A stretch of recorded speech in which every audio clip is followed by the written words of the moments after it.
ktorý dodneska je aktívny, je činný, je úspešný a propaguje a rozvíja odkaz tohoto ducha miesta, tohoto génia veci.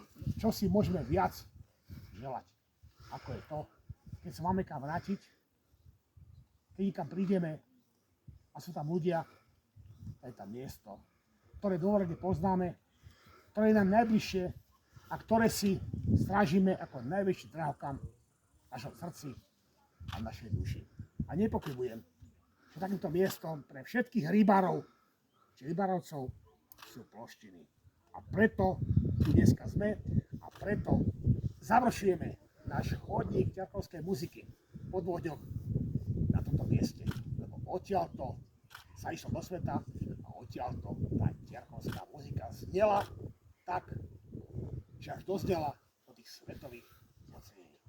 Čo viac si môžeme povedať? Iba toľko, že priatelia, sme radi, že sme tu a prosím vás, vždy si pamätajme, sú miesta na vodok možno neznáme, malo objavené, malo frekventované, možno nie sú na mapách, na GPS-kách, a to ešte neznamená, že neexistujú.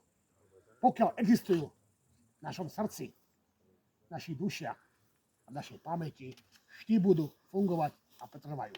Takisto ako pretrvala rybárovská muzika z Ploštín a ja ďakujem za pozornosť.